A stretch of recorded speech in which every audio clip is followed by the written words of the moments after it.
You're listening to TIP. On today's show, I sit down with investor and analyst Jay Mintzmyer to talk about his views on investing in the shipping industry and principles of deep value investing. You might be familiar with Jay as he's one of the top contributors on Seeking Alpha with over 300 articles. He shares with us his knowledge on deep value investing and also gives us a look into the shipping industry. The shipping industry was always one I avoided as an investor because I considered it to be outside of my circle of competence, as Warren Buffett would say. So I found this conversation to be very helpful and educational. So without further ado, let's get into this week's episode with Jay Mintzmyer.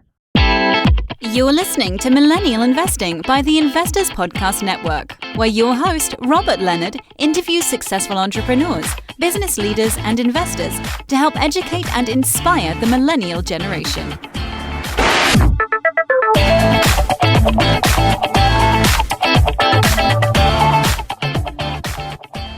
Hey everyone, welcome to today's show. I'm your host, Robert Leonard, and with me today I have Jay Mintzmyer. Welcome to the show, Jay. Hey, Robert, appreciate it. It's good to be here. I'm excited for our conversation today. I'm pretty well versed in quite a few different industries, but one that I don't know much about is the shipping industry, and that's going to be our focus of the episode today. But before we dive into that conversation, tell the audience a bit about you. I've been a part-time investor for a little over a decade. I started writing on Seeking Alpha back in 2011. And when I started out, I was covering mostly value stocks, and then I started getting a little bit more into some of the niche, deep value type sectors, looking into energy and some mining. And, I came across shipping, and it just fascinated me by how disconnected some of these stocks could be from the underlying fundamentals. Like nobody really cared about how much cash flow the company was earning or what the shipping rates were per se. They were more focused on broad, just macro thematic things. And not only that, but, shipping had that huge boom and bust along with the entire economy in 2008 and 2009. So I just kind of started finding these stocks, some of them which were very beat up and some of which were basically garbage and about to go bankrupt. And I just started seeing some of these disconnects. So that was back in 2011, 2012. And I just wrote on Seeking Alpha, kind of a blog part-time as I was directing my own investments. And then about 2015, I think it was April or May, Seeking Alpha launched this new platform called the Marketplace. And that allows folks like myself to take my kind of self-directed investing and research and that much and turn it into a sort of a platform. It's like a subscription research platform. So I was one of the first, I think it was like 30 or 40 folks that launched a platform back in, I think it was May 2015. And look, it's February 25th, 2020 as we're recording this. So that was about 5 years ago. Throughout this process, I became one of the most prolific analysts kind of in the space. And that's mainly our focus. It started with overall value. So our service is called Value Investor's Edge, but it's really morphed more so into that deep value and sort of maritime shipping investment space. What made you want to start a quote unquote side hustle, if you will, writing for websites like Seeking Alpha and providing equity analysis? Interesting question. It doesn't seem like it was that long ago, but I guess it was really almost 10 years ago when I stumbled upon Seeking Alpha. I was starting, part-time investing back in about 2010. And, I'd read as many articles as I could about the companies that I owned. And one of the earliest companies I owned, it was back in 2008, 2009, was Ford Motors. I remember always looking up articles about that company and reading the latest sales figures and the pros and cons. And Seeking Alpha was just starting out around that same time. So I remember stumbling upon a bunch of blogs there. And, there was other sites like The Street and Motley Fool and so on. But Seeking Alpha had a really unique community in terms of you could post comments and people would have like respectful dialogues with you. And it wasn't like a message board spam. It was actually like a back and forth conversation between investors. So I did that for, about a year and a half. And I was in college at the time. I noticed they had like a button that said you could become a contributor. Well, I'd been on the site for about a year and a half and I'd been investing for about 3 years. I said, okay, well, I'll just write a couple blogs about some of my approaches to investing and not knowing that much, right? But just seeing what I could do. And that was, I guess, summer of 2011. And so it wasn't really like some intention to be a side hustle or to make money or anything like that. I think the first article I wrote, it was probably terrible by today's standards, but I think I made like $25 on it. Wasn't really motivated by the money as much as I was just to kind of get out there and learn from others and be part of that community.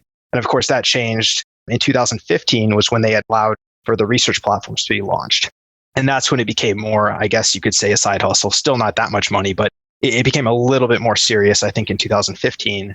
And then, of course, now we run what I believe is the preeminent source for deep value investing research on Seeking Alpha. We're are number 3 in terms of, annual recurring revenue on the website and so on and so forth. So it's really kind of changed and blossomed over the years. You and I actually connected via Seeking Alpha because in 2017 and 2018, I had done some writing for Seeking Alpha as well. So for someone who's listening to the show and interested in a side hustle related to investing or just wants to provide equity analysis like you did, what have you found to be the pros and cons of partnering with an established financial platform like Seeking Alpha? Well, I think there's just a lot of great questions inside there, Robert, and we'll try to unpack some of those. But, Seeking Alpha is, like I mentioned, I think in the last response, I was talking about how I got started. It already has that community, right? They have, I think it's like 10 or 15 million members, and it's a very good dialogue that you get in the comments section and so on. It's not, if you're starting out and you just do your own blog, you never know what your audience is going to be. You never know how many people are going to show up. You don't know if they're going to stick around and participate and so on. With Seeking Alpha, first of all, you have that community. Second of all, you have an editor team that they won't rewrite your article for you, but they will give you some grammatical edits, or if you're getting a little bit, too fired up in one regard, maybe they'll tone you down a little bit or help point you over to some ways to learn how to be a better writer or give you some better tips or so on. So I think if you're just starting out and researching and writing, I think Seeking Alpha is a great platform to really learn from and experience from. For the most part, as long as you're putting forth a genuine effort, I think the community members will be respectful and really want to share ideas and collaborate with you. I don't have a lot of experience on other sites or other blogs, but I just know that Seeking Alpha was definitely a community endeavor, and that was a big pro for us. In terms of someone else who's starting out today, I think out with the goal of, this is going to be this great side hustle, I'm going to make all this money, that might not turn out so well for you. It just depends, right? But if your goal is, hey, I'm already investing, right? I'm already doing that research for investing, and I just want to share with some others and share ideas and get smarter about this thing, then I think you're going to have a lot of fun in the process. And, maybe you make some nice money because of your articles or because of your connections, or maybe you land a job because of a really good investment pitch that you do, and that gets you recognized, and maybe you get an offer at a hedge fund or something like that. But I think if you go in with the pure goal of like, I'm going to make a lot of money, writing articles, or I'm going to land a job from this investment pitch that I'm sharing, I just don't think that sort of motivation, you could get disappointed. Because, you're setting your bar really high, right? If you just set your bar to learn and improve, I think you're going to be happy no matter what happens. What is a reasonable income that someone could expect to earn if they're just writing a couple articles a month on Seeking Alpha as a side hustle? Maybe they're in college, or maybe they even work a full-time job and they're just passionate about investing and they want to do some writing. What can they expect to earn, roughly?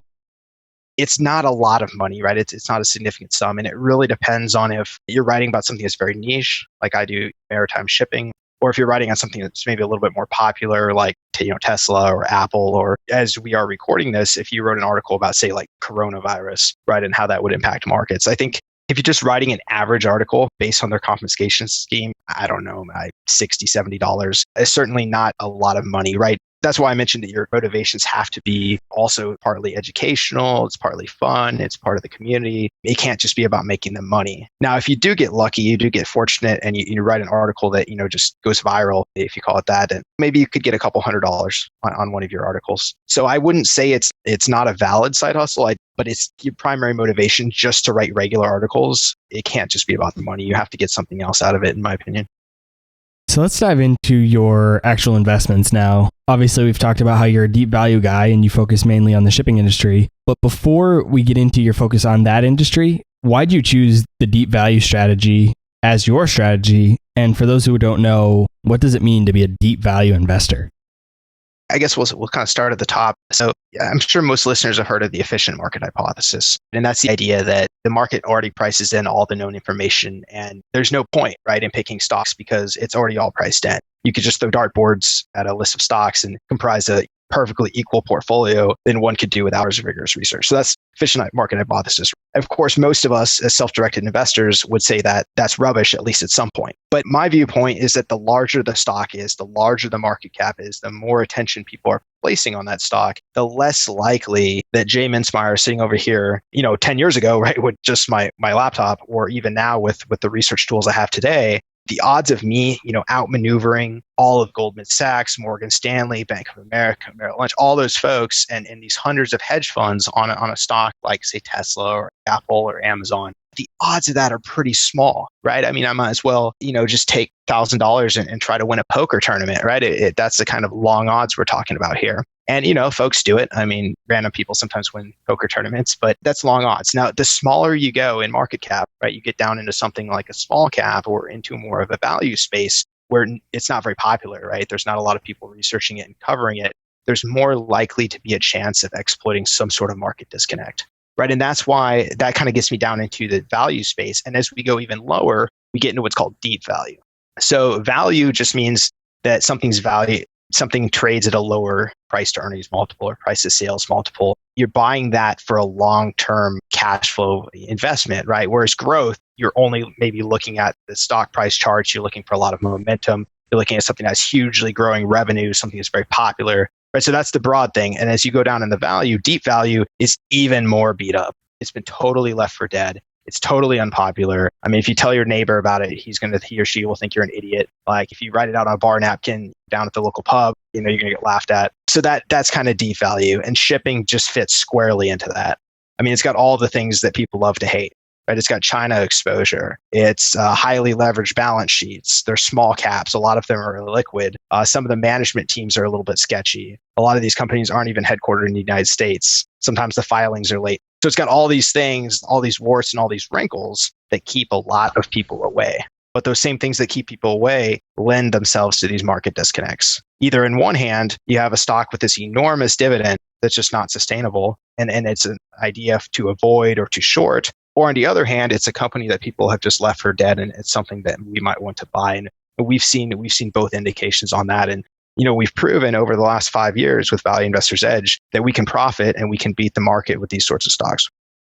Yeah, deep value picks typically aren't ones that you're going to be able to brag about at your local family party or anything like that. Usually those are those companies like Tesla, Facebook, Apple, things like that are going to get the conversation flowing, but not necessarily where all the best returns are. And you've found that with your deep value strategy. So definitely think that's great advice. And you don't often hear many people interested in the shipping industry. So other than just there being a lot of deep value picks there, why'd you decide that you wanted to cover it?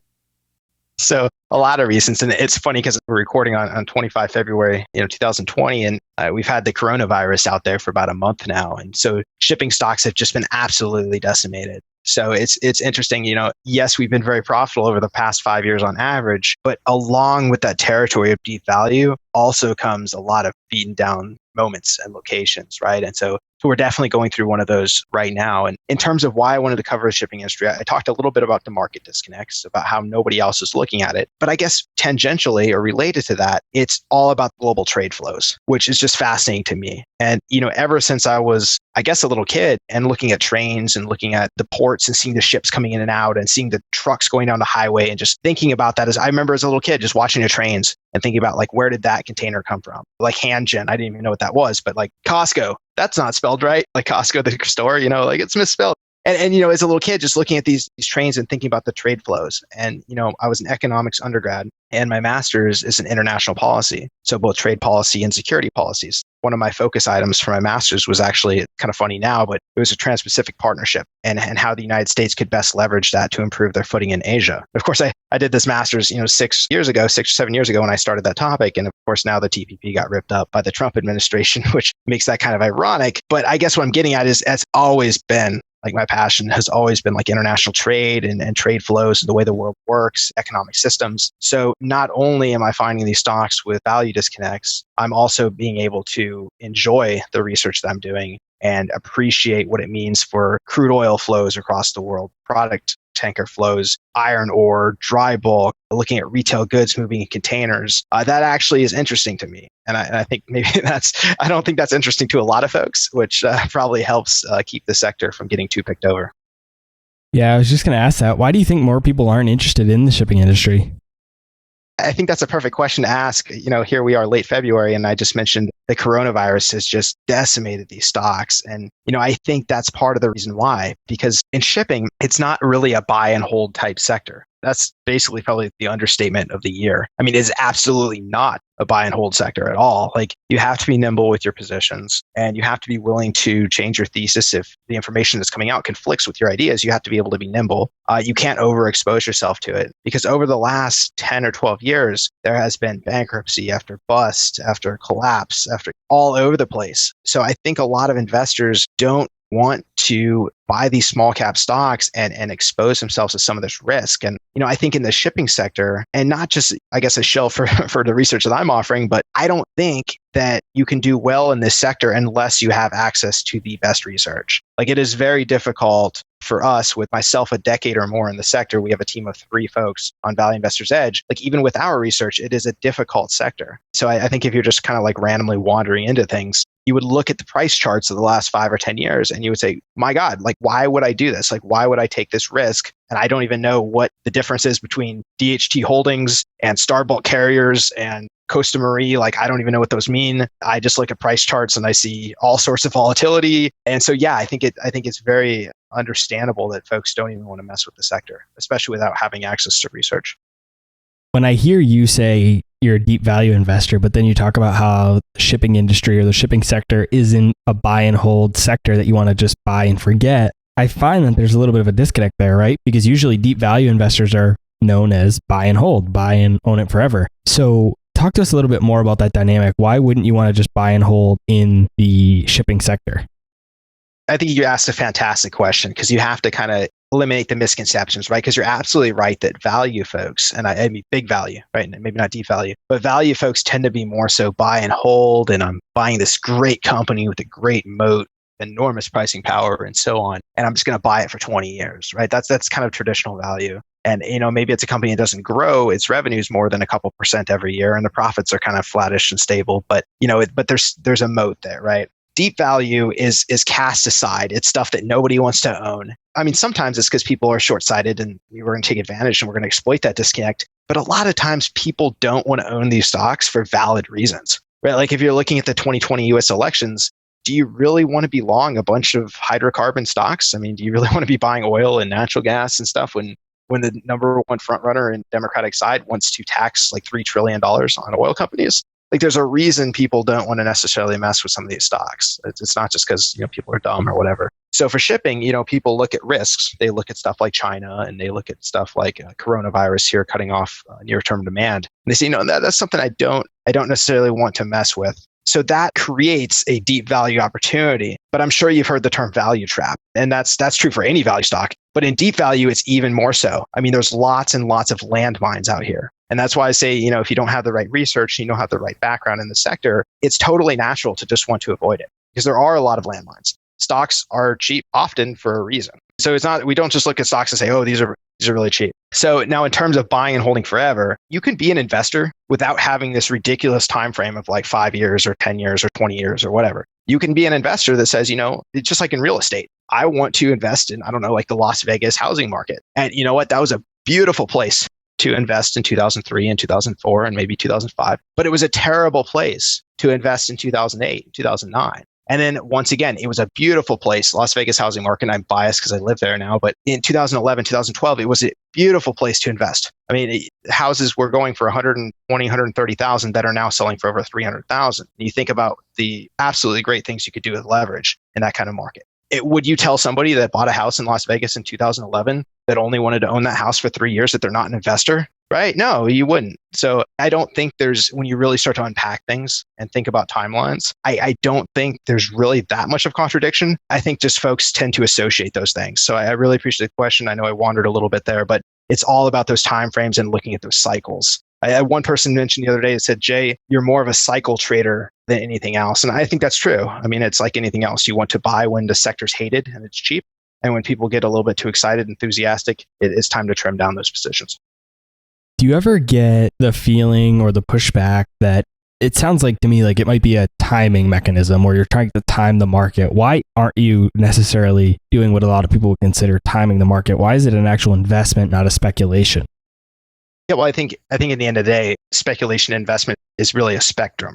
you're always, whenever you're making an investment, you're making some sort of speculation. And whenever you're making a speculation, you're allocating your money in some regard. It is in some form an investment. So, I mean, I know they're different terms, and I know folks like to say, well, this is not a trade, it's an investment, or, oh, this is not an investment, it's just a trade for me. But at the end of the day, you're allocating your money into something that you think is going to be higher down the road. So you want to be careful with conflating the two a little bit too much. I mean, absolutely, when we're buying into some of these stocks, are we speculating, right? To use that word, 12 months, that stock's going to be higher? Absolutely. But at the end of the day, we're doing our research and we're looking at the company that we're buying and we're looking at the assets they own and we're looking at the macro currents behind those markets and supply and demand and so on. And we're also making an investment by saying, yes, I would like to place my money into a company that owns crude tankers or product tankers or dry bulk ships, because I believe that that market is sound and those fundamentals are sound. So that's the investment part of it. The speculative part, absolutely. I mean, at the end of the day, we're here to make money. We're not just in here randomly throwing money around. We're trying to make money.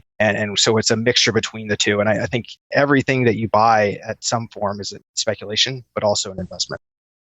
So why do you think someone should consider this industry for their portfolio? What are some of the pros and cons? We've already talked about some of them, but are there any additional pros and cons, and why might someone want to consider this for their portfolio?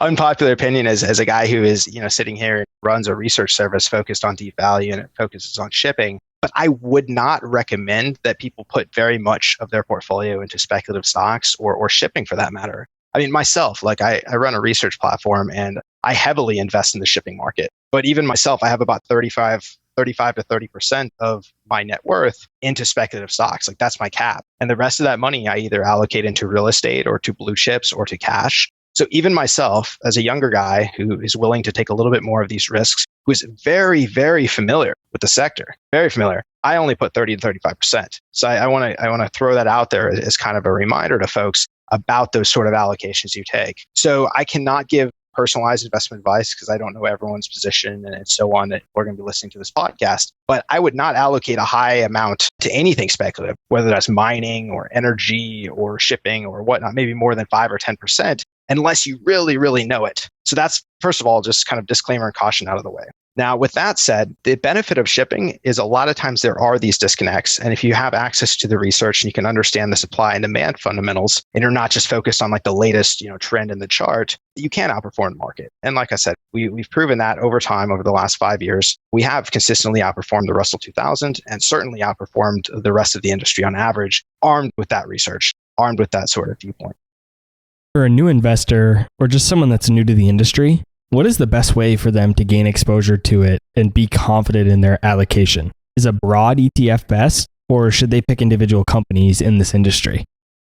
So absolutely want to pick individual companies. Stuff that you've looked through that has a solid balance sheet, where the supply and demand fundamentals of the company make sense, where the management team has been above board, there are good corporate governance processes in place, where all the filings are current, that sort of thing. So yeah, definitely want to pick individual companies. And you know what? There used to be an ETF. It was a stock symbol SEA, but it actually delisted about a week and a half ago. And that's just symptomatic of how difficult this sector has been. And of course, that ETF was flawed. It had a lot of flaws. I mean, we would benchmark ourselves to it over the years, and it was, in my opinion, it was just ridiculously easy to outperform it. I shouldn't downplay our performance like that, but the CETF was just, it had a lot of flaws because it absolutely was just like this broad ETF that bought all these shipping stocks with like no due diligence that went into it. So they would buy these companies that were overcapitalized or facing all these headwinds, and they wouldn't, it wasn't actively traded or whatnot. So there are lots of flaws. So now there's not even really an ETF to pick from.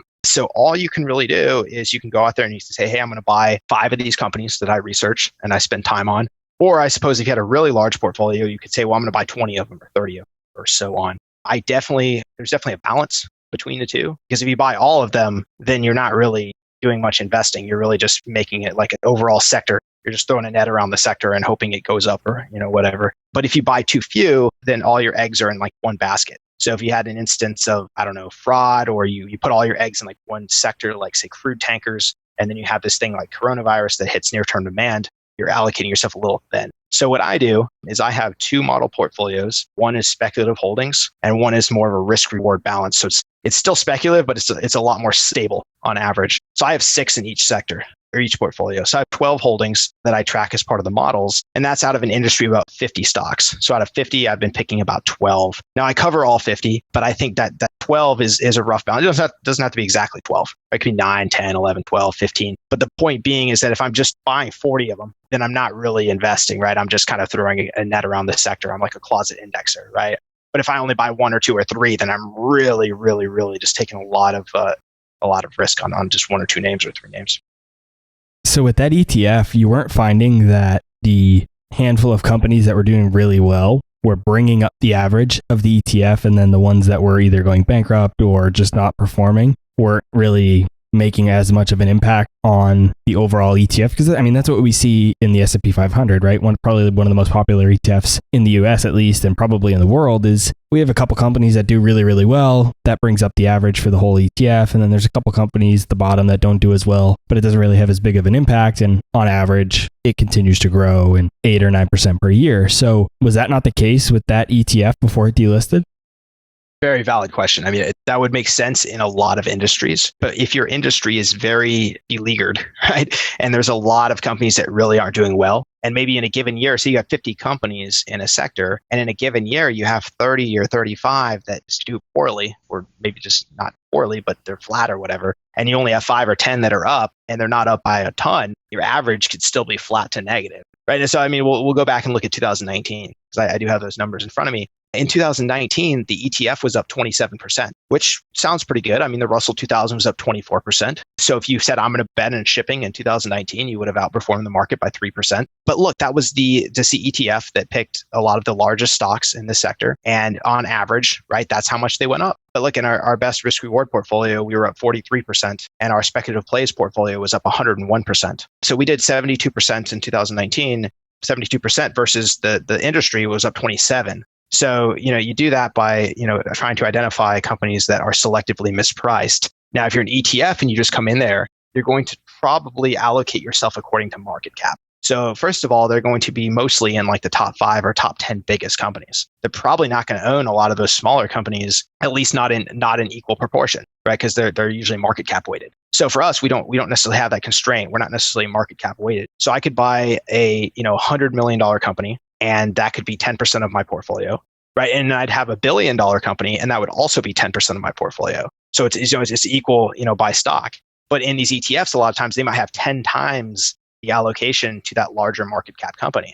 So in theory, right, in financial theory, you say, well, that's the bigger company, it's more stable, and so on and so forth. And that might work for like the S&P 500. But in shipping, a lot of times the company that has more value is also more inflated, right? It's maybe the company you don't want to buy. So I think that the normal sort of like ETF-isms that maybe work in different sectors actually worked against the ETF in shipping.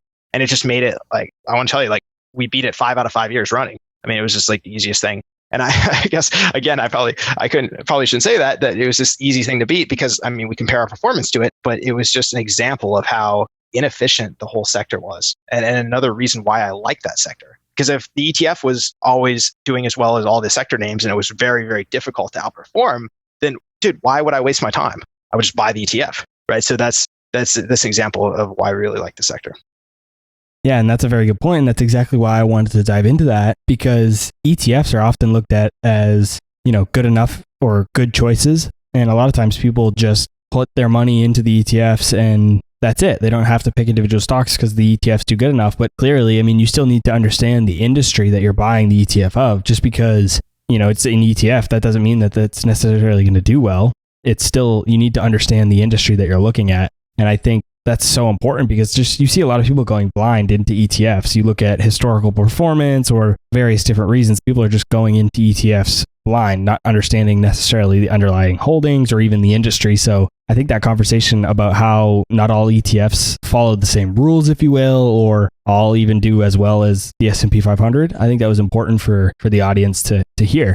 Let's dive into the liquid natural gas sector. The LNG market is particularly interesting because the US is now a big exporter. Gas shipping facilities are coming online in the Gulf and Mid-Atlantic, but many US-based LNG stocks have underperformed the market. The LNG as a commodity has remained too cheap for many producers and shippers to be profitable. Where do you see LNG going in the next 3 to 5 years? Thanks for that segue, Robert.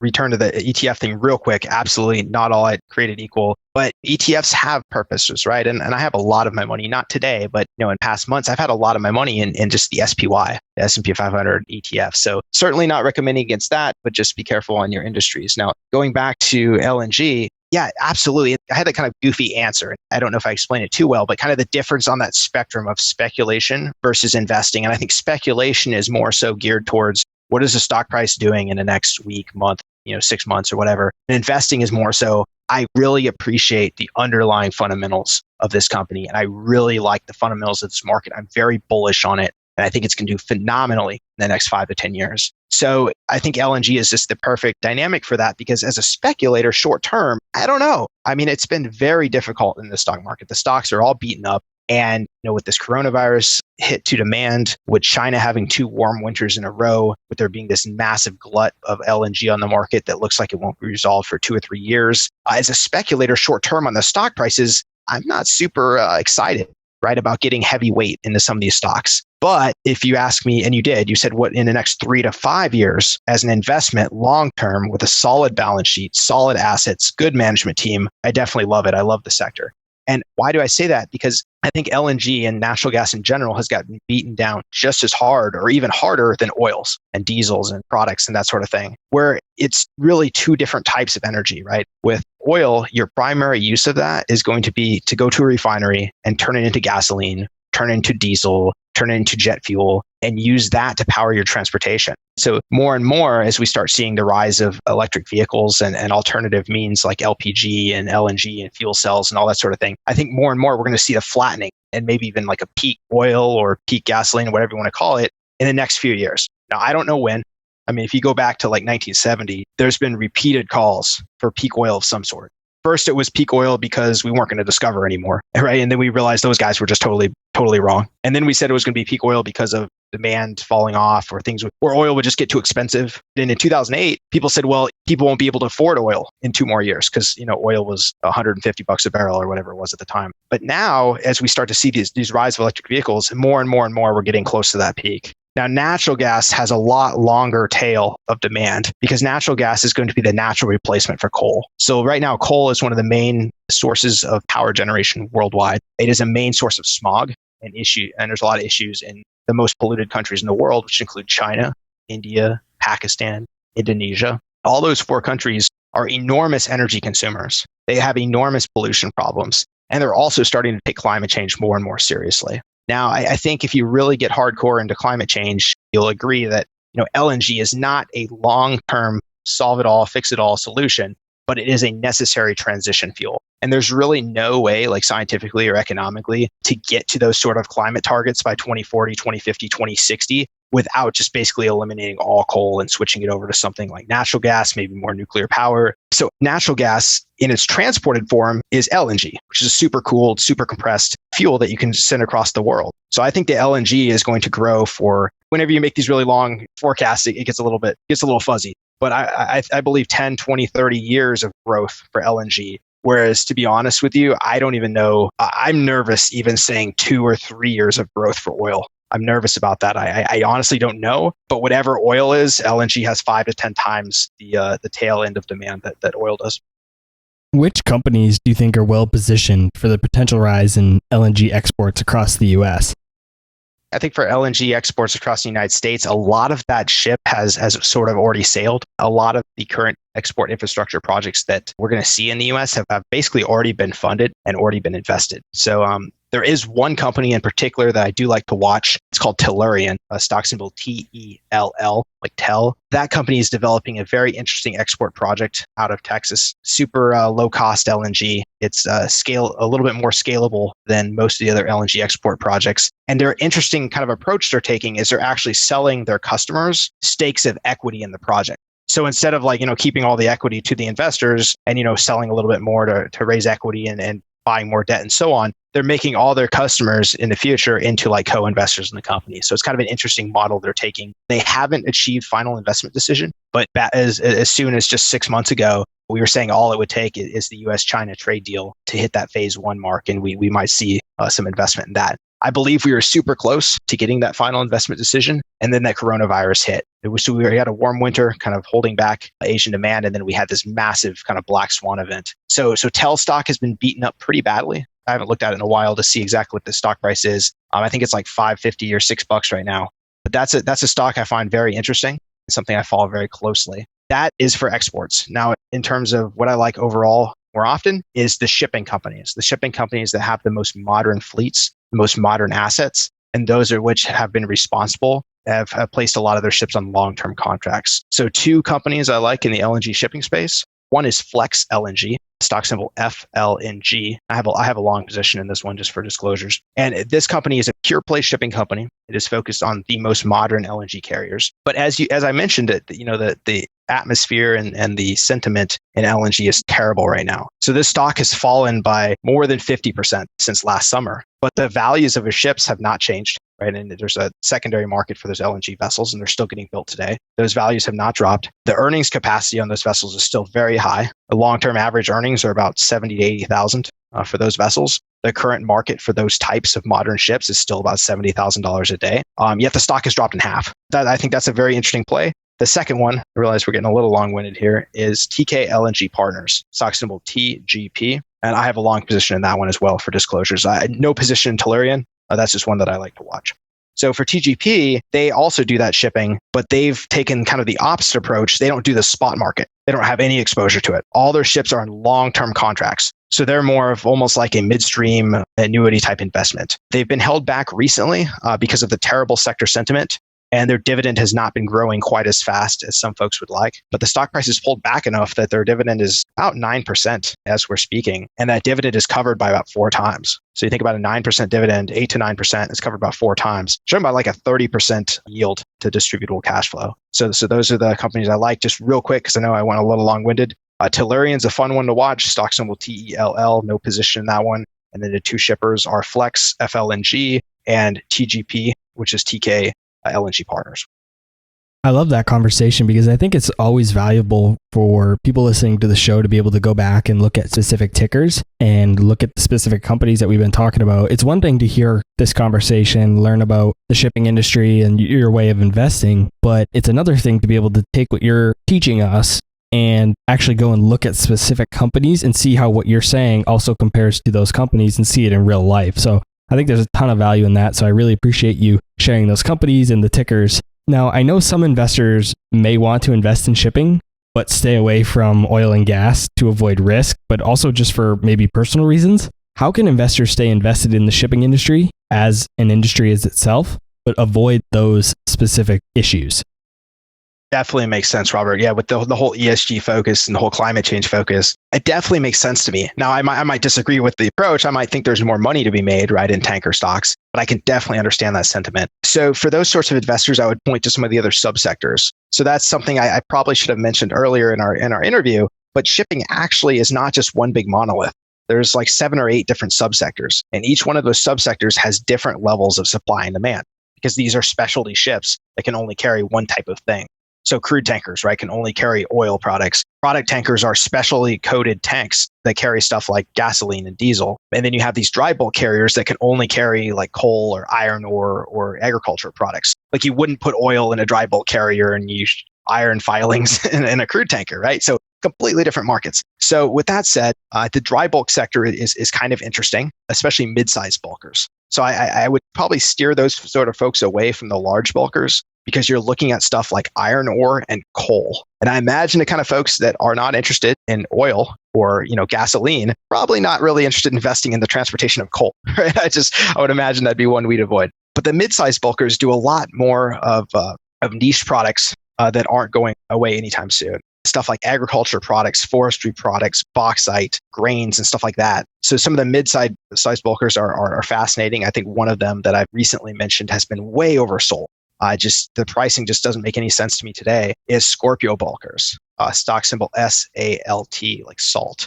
That company trades at about 50% of its net asset value, which means that if the company would go today and sell all their ships on the market, pay off all their debt, and just like dividend out, the proceeds, you'd basically double your money overnight. So trading at ridiculously low levels, some of the lowest ratios I've ever seen. So that's one of them. Another one would be container ships. So container ships carry retail goods.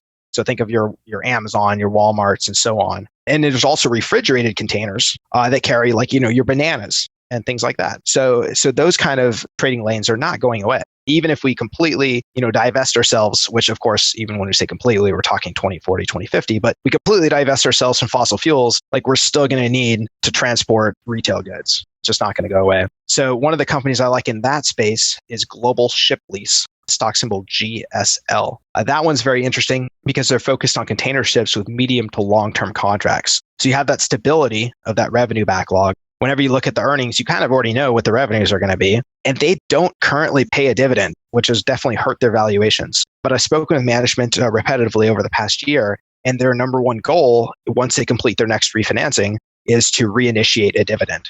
I believe they're probably about 1 to 2 months away from wrapping up their refinancing. And I think they'll probably bring out a dividend probably mid-2020.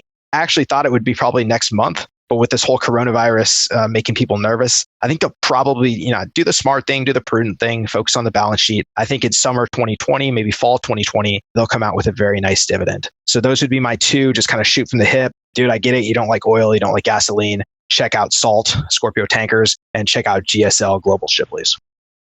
As we're talking, I pulled up the stock chart for SALT, and I'm looking at it, and I see that it had been relatively stagnant, if you will. It had been kind of trading in a range since mostly early 2016, up and down since then, but had mostly been in a $4 to $10 range. But recently, since early January, it's fallen from $6.50-ish range to below $3. So what caused that big drop? In cases like this, how can an investor know that they're not buying into a value trap? How can they know that this is a value opportunity rather than a value trap? And I know you mentioned that it's trading at essentially 50% of its net value, but what is the catalyst that's going to really bring out the value in that stock? Because a stock can trade at this valuation indefinitely until there's a true catalyst that really brings out the value and makes the market overall realize or understand this mispricing. So what's going to happen with SALT? What's going to bring that out, the value?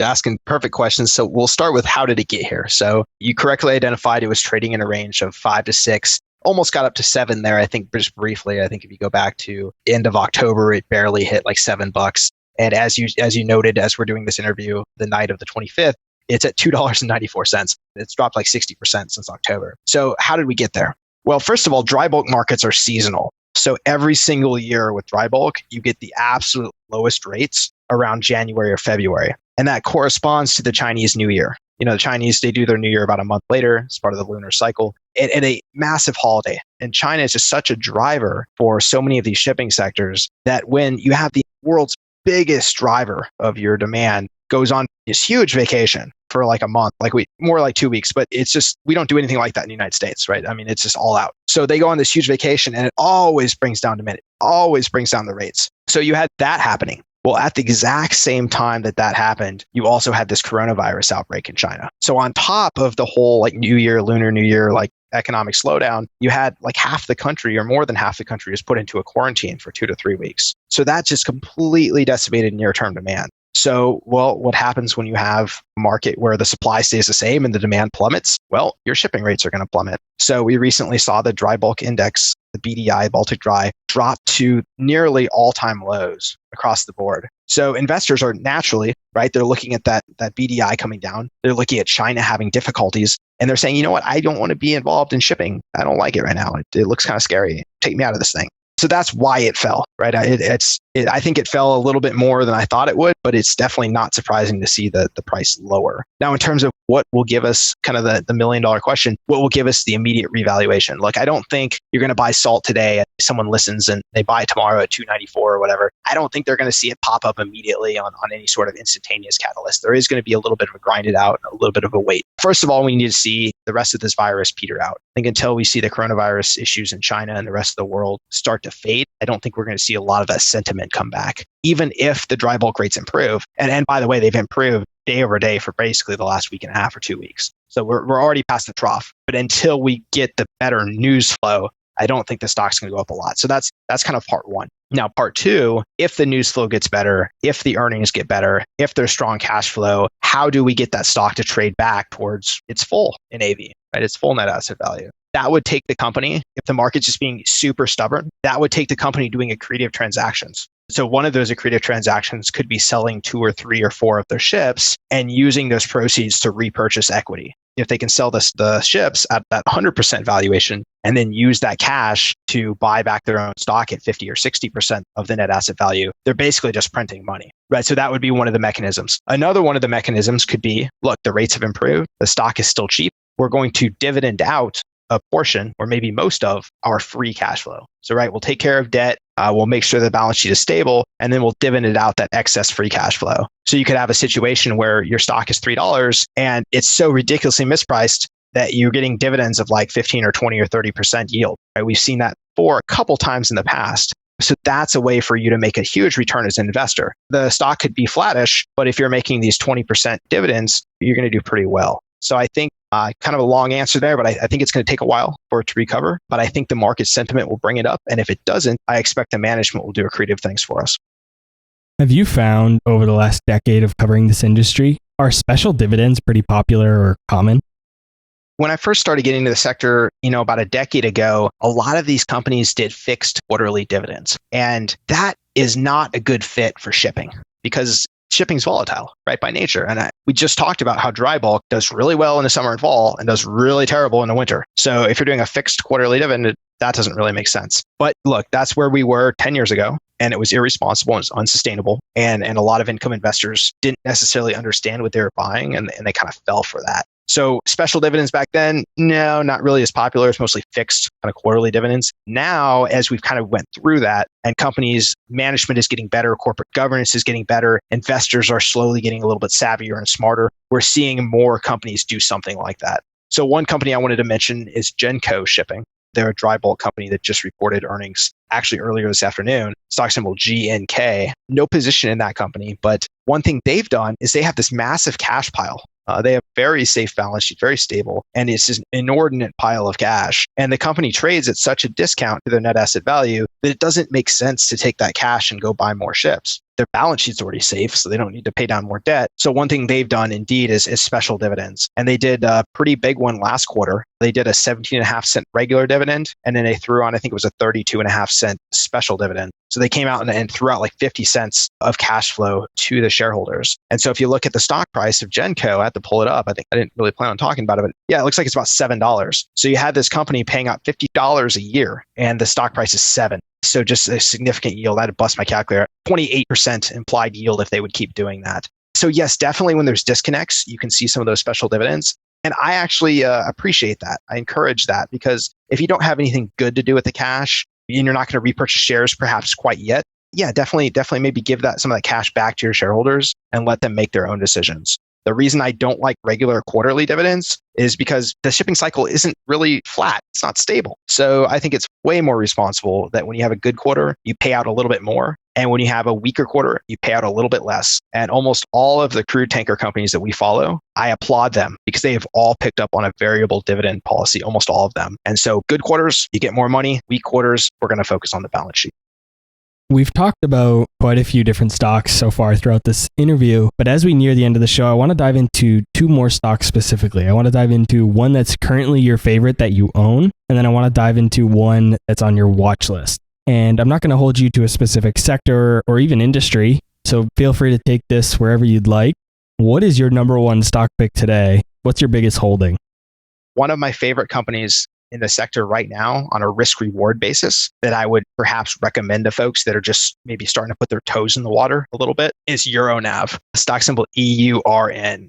For disclosure purposes, I have to say this, as we're recording this 25 February, I actually don't have an active position in Euronav because I like to take a little bit more aggressive positions using research and fine-tuning that a little bit. But I mentioned Euronav because it has the best corporate governance in the sector. It has a rock-solid balance sheet. It's got a nice allocation to the crude tanker sector. And the earnings rate right now is phenomenal. They just reported Q4 about 3 weeks ago. And with that Q4 result, they provided their Q1 fixture guidance. And their Q1 is also very, very strong. So Euronav, stock symbol EURN, I think that is an excellent way for someone who is interested in the shipping sector, maybe interested in a little bit of that oil transportation thesis, but they want a very trustworthy management. They want a strong balance sheet. They want a large market cap. They want a lot of liquidity. I think that's a very good place to start is EuroNav. And I've been long them in the past. I might even be long in a couple of weeks from now, right? I actively manage my positions, quite common. That's one of the favorites in that regard. I guess that's kind of a watch list.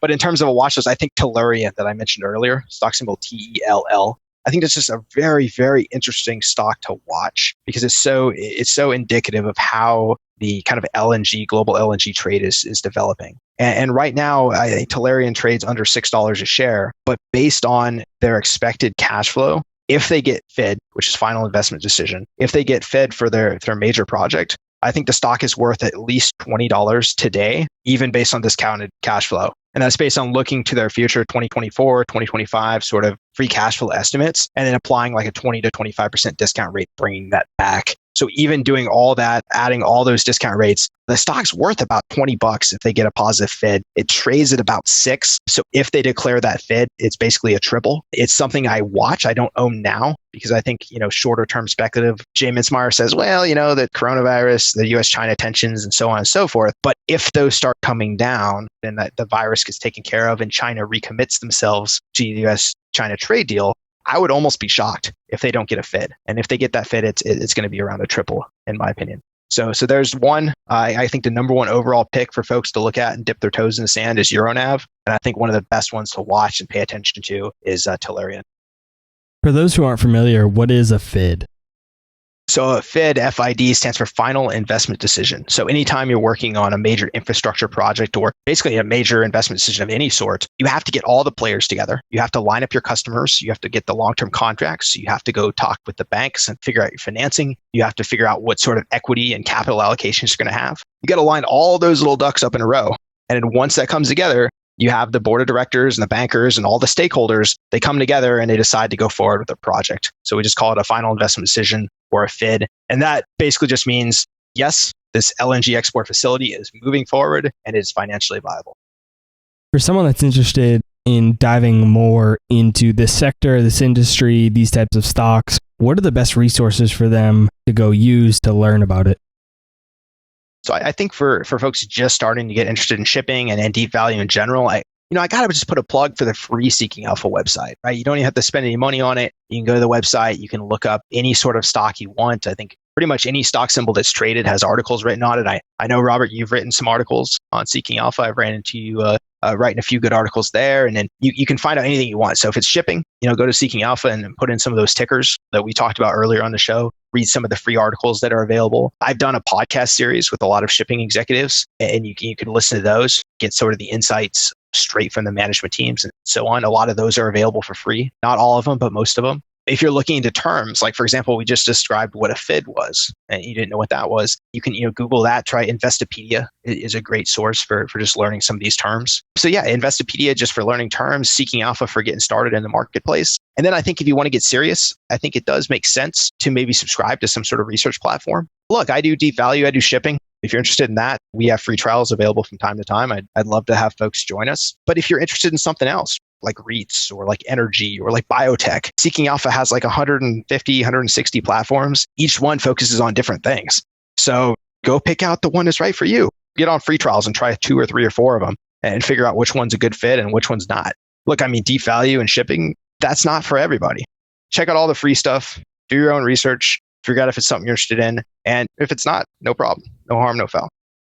Jay, thanks so much for coming on the show today. I really appreciate it. Are there any other places that you'd like to point the audience to go to connect with you further? I do have a Twitter account. It's when you have a name like Mintzmyer, you get to place your brand on easy things. So my Twitter handle is @Mintzmyer, MINTZMYER. And I tweet out occasionally, earnings reviews or a basic market commentary on there. Of course, Twitter is totally free. If you tweet at me, you got a question, I'll do my best to answer it. Go on Seeking Alpha, follow my profile, send me a message, all that sort of stuff. So I always try to communicate as much as I can. Obviously, I got about 500 folks on our research platform, so I have to help out the customers first. But whatever free time's left, I'm definitely happy to connect and talk with you, and I look forward to it. Awesome. That's fantastic. I'll be sure to put links to all those different resources that you just mentioned in the show notes, both for you as well as places where you and the audience can go and learn more about the shipping industry and deep value investing. And I'll also put some books in the show notes in your favorite podcast player below that relate to these types of topics that we've talked about. So you can go read those if you want to learn a little bit more there as well. Jay, thanks so much for coming on the show. I really appreciate it. Fantastic. Thanks again, Robert. All right, guys, that's all I had for this week's episode of Millennial Investing. I'll see you again next week. Thank you for listening to TIP. To access our show notes, courses, or forums, go to theinvestorspodcast.com. This show is for entertainment purposes only. Before making any decisions, consult a professional. This show is copyrighted by the Investors Podcast Network. Written permissions must be granted before syndication or rebroadcasting.